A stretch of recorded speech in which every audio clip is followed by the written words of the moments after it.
My name's Will Nett, and I am the author of My Only Boro, A Walk Through Red and White, which people have come to know as a sort of essential account, really, of the last 10 years of life on Teesside and certainly Middlesbrough.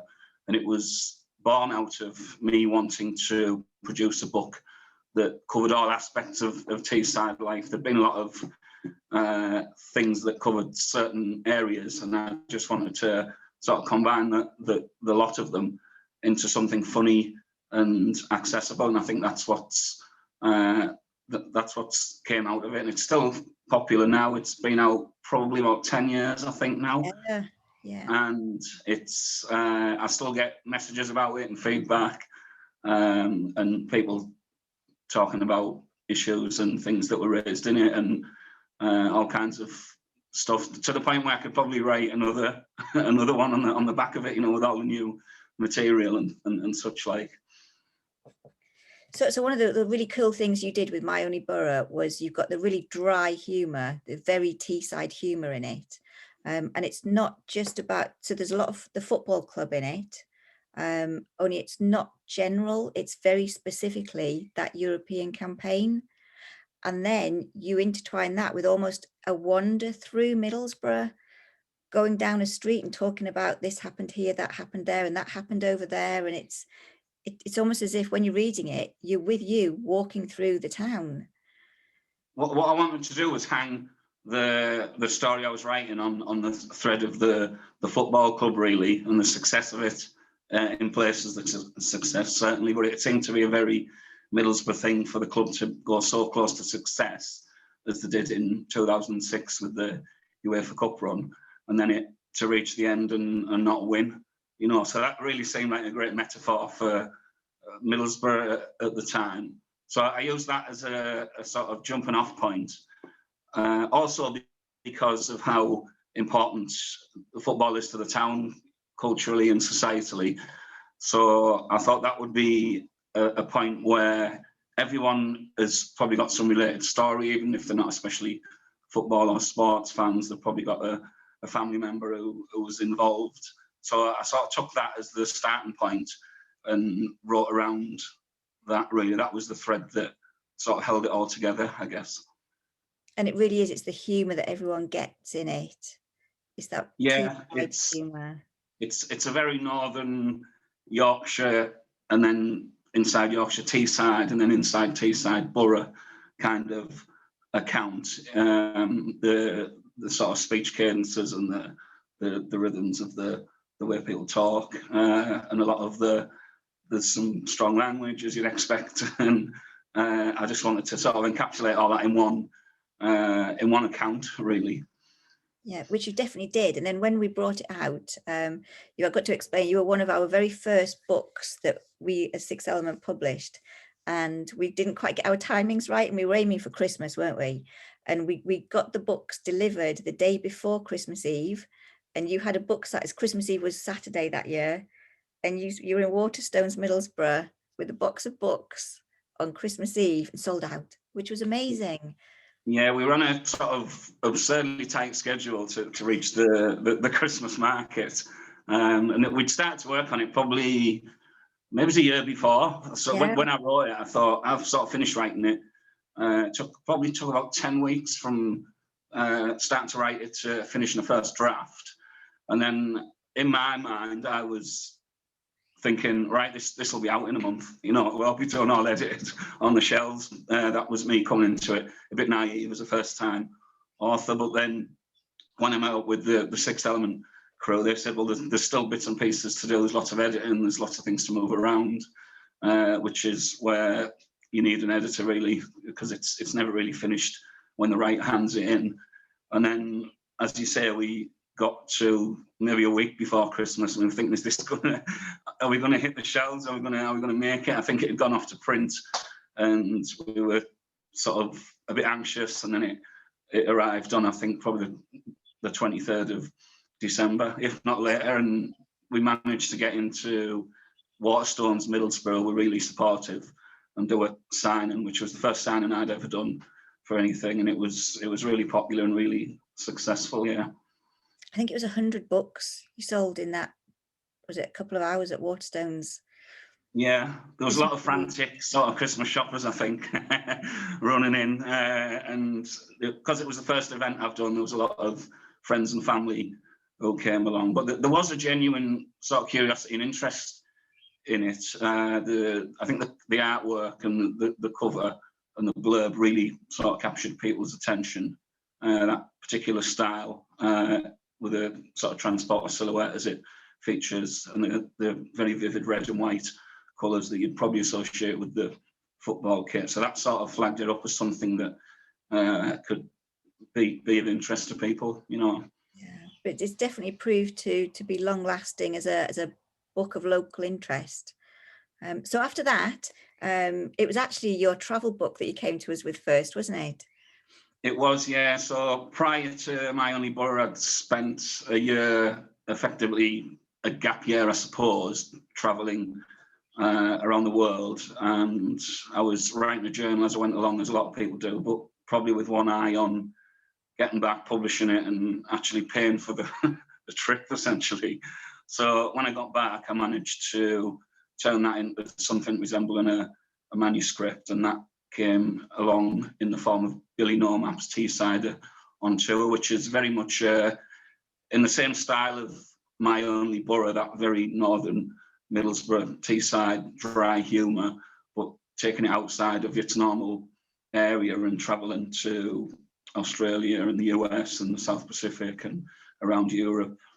So it travelled well because people from Middlesbrough and Teesside, there's a lot of expats out and about, and Middlesbrough's links with Australia are probably well known for the likes of Captain Cook and things like that. And it was that line about the Sydney Harbour Bridge.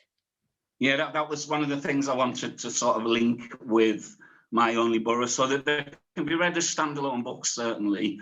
You wouldn't need to read one before the other, but I certainly wanted to acknowledge the importance of Middlesbrough in Australian heritage. So when I visited Sydney, I went up to the Sydney Harbour Bridge, and it did have the Dorman Long plaque displayed. And I really wanted to acknowledge that, because it's a global known thing, the Sydney Harbour Bridge, as a lot of Teesside steel is, but people wouldn't firstly recognise it as that. There's probably landmarks that people use every day all over the world that were conceived and manufactured in the northeast, and specifically Teesside. Yeah, and then your next book after that? Then following that, I wanted to write something about what it was like to write a book. So it was a bit of sort of meta sort of style thing, where it was a sort of a journalistic account, a diary almost, of how I worked on the previous book. So it was quite fun, because it was almost like behind the scenes, which it's the sort of thing you probably get on television, behind the scenes of a TV show or a movie, but I wanted to do it with a book. So it was an account of trying to contact publishers. As many writers will know, all kinds of rejections and hiccups and problems, and then finally finding a publisher in the form of Sixth Element who were willing to take on and supportive. So it's a humorous account of that period of my life, which was about probably over a course of about a year of working on the book and going down a lot of dead ends for story ideas and all that kind of thing. But we did sort of produce a book somehow in the end, and that was Local Authorite's book. And it's the same kind of dry humour that you put into My Only Boro and Billy Nomap's. It's the same humour. It's that whole, it's very, very self-deprecating kind of, we're going to do it regardless, and it. Yeah, it's kind of, it's probably a bit curmudgeonly sounding when you read it, but I think that's the very sort of northern Middlesbrough thing. It's very raw, it's very no nonsense, it's very blunt, and it really sort of gets the point across, really. So when I was writing Local Authorite's book, I spoke to a lot of people who I'd spoke to whilst writing My Only Boro, to tell them I was writing about writing about them, if you can sort of get your head around that. But it seemed to sort of work okay. I was sort of traveling in France quite a lot of the time, so that, again, that sort of northern blunt humour It's chalk and cheese with the French, where I go to quite often. So that really, it created a lot of, what should we say, sort of social awkwardness and such like, but it makes for a good book, as most writers would tell you. I think one of the things that comes across in your books is that you have a lot of fun writing them. But you say that you struggle writing them, and it's like whenever you are writing a book, it's like, I'm writing a book. But you seem to come up, when you read the book, it sounds like you've had a lot of fun writing it. Is that a kind of a weird? Yeah, it's like a strange sort of dichotomy, if you like, because I wouldn't say that I couldn't say that I enjoyed it. Specifically sitting down and writing them. Doing the research is fun. You get to travel, you can go off and meet people, you get into all sorts of ridiculous situations, but the people probably think it's like that all the time. And I think there's a sort of illusion of glamour that comes with writing that I couldn't say that I couldn't say it's especially glamorous, because at the end of the day, it's like any other job, I guess, or work, where you need to sit down and do the work, and that's when you've had all the fun, if you like. You've got to sit down and formulate some sort of book and make it funny, which I'd like to think that I've managed to do. Cool. So just quickly before we go on to the whole COVID situation, your next book, which you kind of hinted at when you were writing local author, because you were in the hunt for the next book. And so your latest book that's out is super cool and about golf. Yeah, so I was looking for a pastime or a hobby or a pursuit that I had no previous experience of whatsoever. And I thought, what could be more sort of absurd than golf, which is, I mean, it's plainly ridiculous. So I was coming to it with a fresh sort of eyes, as an outsider, if you like.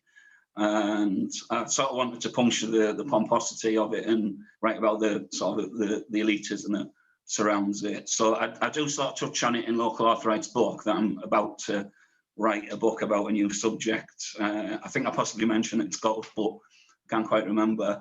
But that led me into all sorts of strange, socially awkward breaches of etiquette and weird situations. But that it turned into what was called the Golfer's Lament. So it's essentially an account of me trying to play golf, at least at a reasonable level. I won't go into the details of what my handicap is now, but it was not successful in a golf sense, but in a literary, humorous way, it was gold. And it's the same kind of sense of humor as your other books. Is it weird now looking back, because you couldn't, you actually went and did, so you tried all the different types of golf, and you went out and you mixed with people and you taught, and you just can't do that now?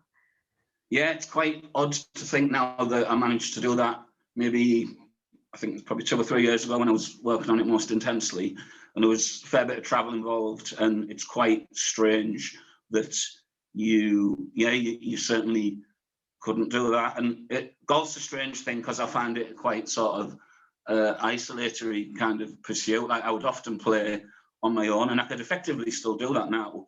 Although once I'd finished the book, I'd sort of had enough of playing it. Certainly over the winter months. I enjoy watching it, as boring as that sounds. I find it really gripping and dramatic, and having researched it and written about it, that's given me a sort of grudging respect for them, certainly. But yeah, it's quite odd to look back now and think that all of my previous books, it would have been very difficult to write them in the way that I wrote them then. You certainly wouldn't be able to travel abroad as freely as I have done previously. So it's quite a strange situation, yeah, to be able to think back to how I wrote them and how I would write a book now, basically. So how are you writing a book now? What are you writing? What are you doing? Have you managed to write in the last year? Yeah, it's been really productive, probably the most productive year from a writing point of view I've had in ages. And prior to the lockdowns, probably sort of January, February time of last year, I'd made a conscious effort to write more anyway, and I'd written quite a bit. I wanted to work on a novel. I wanted to write something completely different to everything else I'd done. I'd try and change subject with each book. So I started on that in probably about January. There was a little bit of travel stuff involved in that, which was a bit difficult to do, obviously, because by the time spring came, you couldn't go anywhere. Then into the summer, when we were well into the lockdown, I was writing short stories, and then we got to November, and I made a conscious effort to try and write 1,000 words a day for at least a month, which I did, no problem. I'm quite surprised myself that I was able to do that. And then the last sort of 6 weeks, I've been working on short stories and editing stuff. So yeah, it's been a really productive time. I was very conscious of needing to do something, because I thought it's not a year that you're going to get back. Yeah. Do you know what I mean? I've had quite a lot of personal upheaval as well, but I've certainly had the downtime to write. So I didn't want to sort of look back and in 6 months or a couple of years and think, oh, I should have wrote that, and I should have got on with that, because I've sort of done that now. The thing is, as I approach the end of something, I just try and start something else. So if anything, I'm probably trying to do too much. But yeah, it's been really productive. I don't know if that's been the case for other writers. Or Mixed, it's kind of split. Some Yeah. people have done loads, and some people have really struggled to do anything. Yeah. So that's fiction. It's fiction you've been writing. I've been doing some short stories, which I would like to eventually bring into like one collection. I've always quite liked the idea of that, but I'm sort of thinking I want to make sure the standard of them all is quite high, rather than maybe producing 2 or 3 that I think, oh, that's great, and then needing to fill a full book with more stuff and then just sort of churning it out. But I'd quite like to do that, and I'd like to continue doing travel stuff, but it's virtually impossible at the moment. I mean, you could sort of travel from sitting at your desk and doing stuff online and looking at maps and talking about holidays, but you can't physically go anywhere, and that's not the worst of it that anyone's had. I've been quite lucky, you know. That's a small sort of price to pay for what's going on. But yeah, I'd like to continue doing that, but it's very difficult to say when you could. I think it'll be well into next year before you can sort of safely, comfortably travel, and maybe that's been optimistic. Yeah, that's brilliant. Thank you for joining us. Is there anything you'd like to add? I suppose I should mention that the books are available at, for example, Waterstones, Drake Bookshop in Stockton, the Book Corner, Saltburn, Gisborough Bookshop. They're certainly available online via the Sixth Element publishing website, and there's more than enough to keep people going until I get something else ready, which would hopefully be towards the end of this year, but who knows with everything that's going on. Brilliant. Look forward to reading more of your fiction. Okay, I'll speak to you soon. Lovely. Take care. Thanks for joining us. Thank you. Bye-bye.